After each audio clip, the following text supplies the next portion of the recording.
Chapter 6 Shraddha and its Rituals. This chapter contains 4 sections. Chapter 6 Section 1 Regular and Causal Duties. Madalsa says, O son, a grihastha has 3 kinds of duties: regular, causal and a combination of both. Rituals, which are connected with oblations and carried out daily, are called regular duties. Rituals and consecrations performed at the birth of a child are called causal duties. Yearly performance of Shraddha for the dead ancestors is a combination of regular and causal duties. Now listen about the causal duties. At the time of a child's birth, different kinds of rituals and consecrations are carried out in the household. During the time of marriage ceremony also, many more rituals are carried out. At the time of marriage, however, performance of the Shraddha named Nandimukh is a must. During the Shraddha, the host should sit facing the north or the east and offer a loaf made of barley flour and yogurt. Then he should circumambulate around 2 Brahmins and worship them. Rituals and Shraddha carried out in the household after the occurrence of any death in the household comes under the category of causal duties. During the Shraddha period, all kinds of sacred activities are forbidden. Only the use of kusha grass is permitted. Donation of pind comprising of barley flour, yogurt, honey etc. is made for only one time to pacify the soul of the dead person. Then oblation of water with sesame seeds should be offered in the name of the dead person.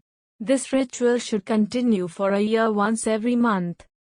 After a year, Shraddha is organized in which 1, 3 or 5 Brahmins are fed.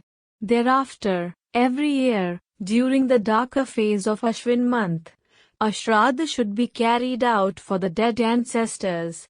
This ritual is a combination of regular and causal duties. Sages have made provision for appeasement of dead ancestors up to the last 7 generations. Cereals, which the people offer in the name of their dead ancestors, pacify those souls who stay in Pishachi yoni. Water falling on the earth at the time of wringing the clothes after one's bath pacifies those souls who have taken the form of vegetation after their death.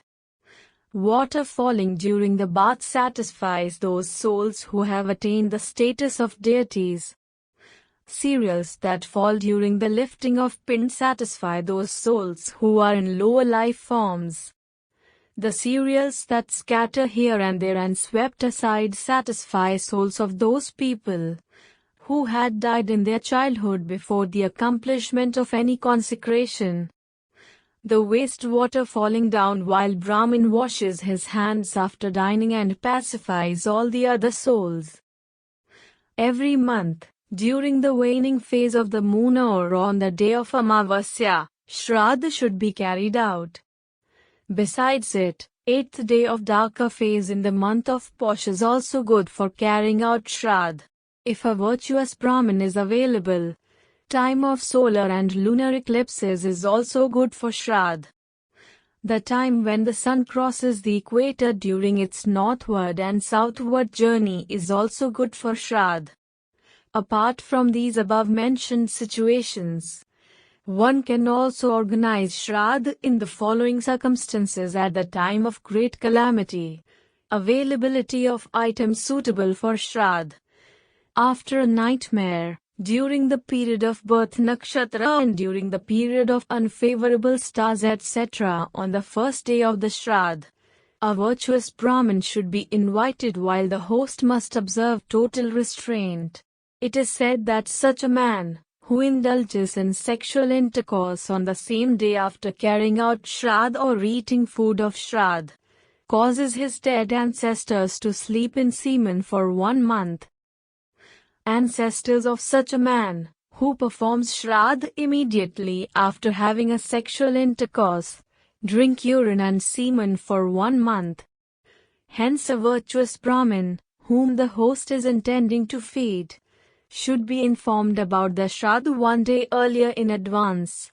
If a Brahmin is not available, a true celibate can be fed on the day of Shraddh. After the Brahmin has carried out all the necessary rituals, Havan, oblation etc., he must be formally insisted to dine. All kinds of edible items that a Brahmin may wish to eat should be offered. While reciting the Rakshodhana mantra, grains of sesame and mustard should be scattered on the ground. After the Brahmin has dined, he should be offered with water to wash his hands and some cereals that should be scattered on the ground with his permission. Then sitting on the seat of kusha grass, the host should offer a pinda made of sesame seeds, barley flour, sugar, ghee etc. An oblation of water should follow it.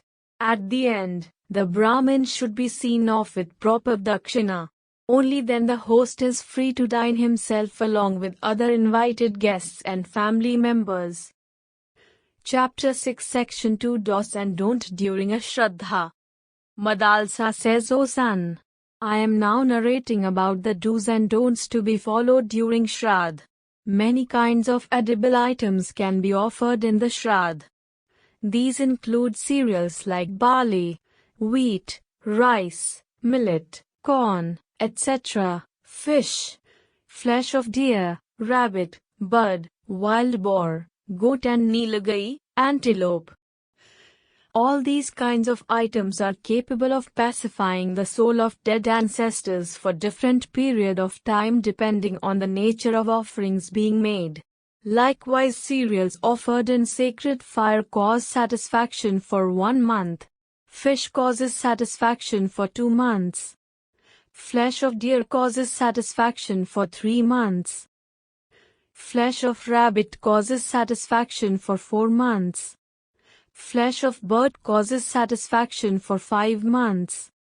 Flesh of wild boar causes satisfaction for 6 months. Flesh of goat causes satisfaction for 7 months. Flesh of different types of deer and antelope causes satisfaction for 8, 9 and 10 months respectively. Food items made of cow's milk and ghee and kheer cause satisfaction to the dead ancestors for 1 year.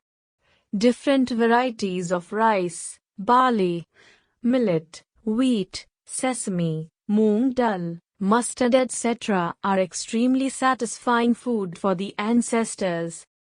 Different types of pulses and corn can also be offered. Use of garlic, carrot, onion, radish, refined salt, red gum, gourd etc. is prohibited. Water that is stinking, frothy, stale or otherwise incapable of quenching a cow's thirst should also be discarded. Milk of doe, camel, goat, buffalo and other one-hoof animals, yak and such a cow that was milked for the past 10 days is also forbidden for use in Shraddh.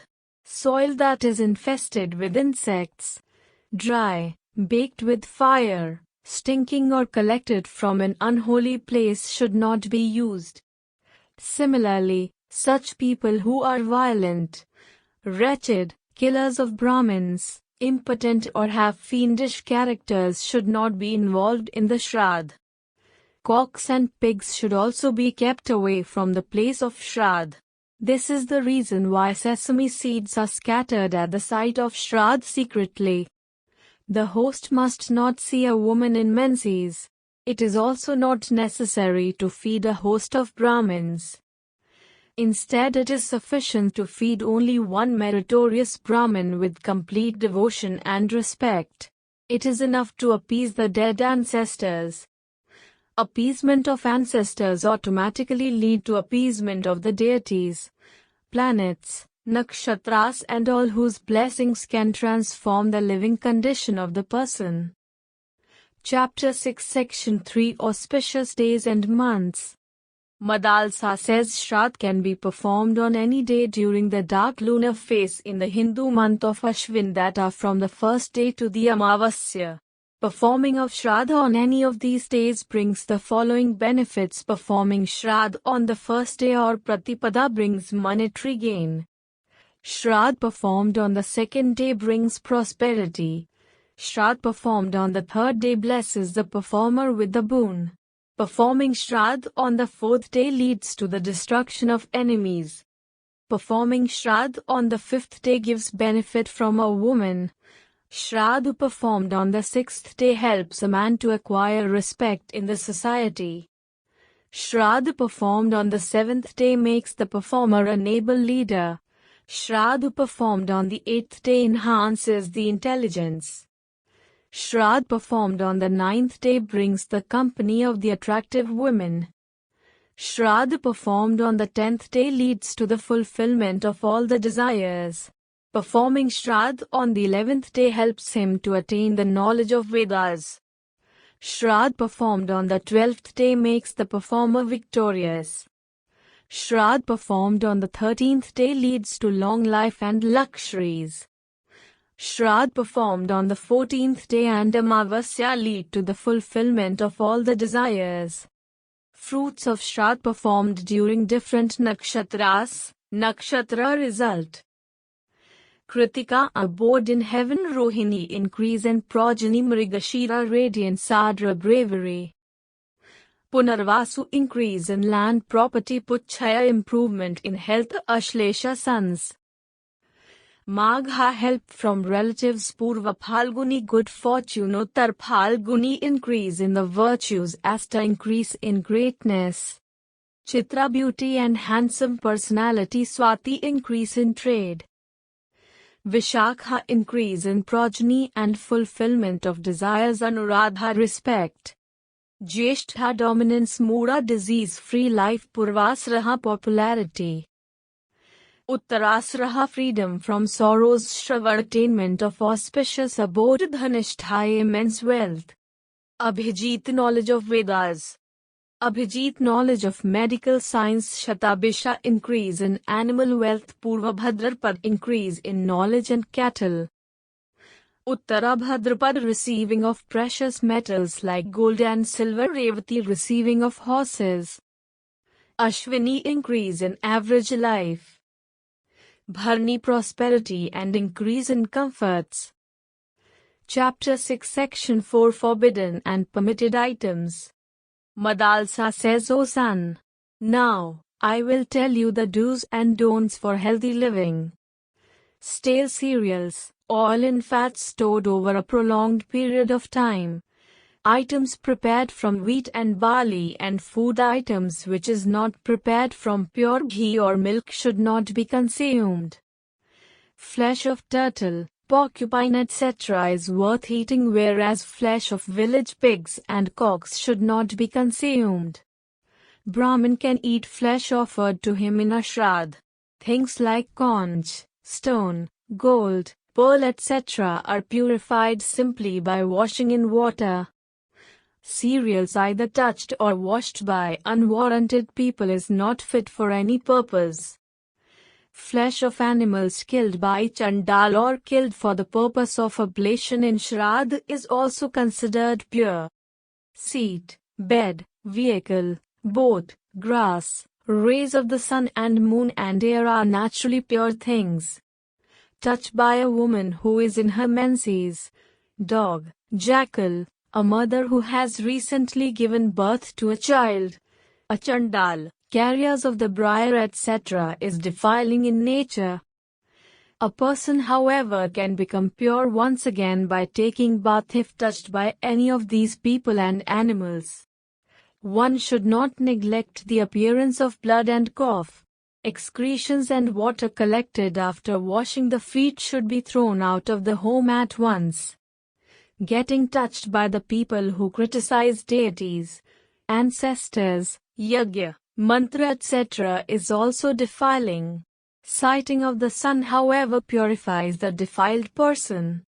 Duties of the woman. Different male and female deities dwell at the threshold of the home.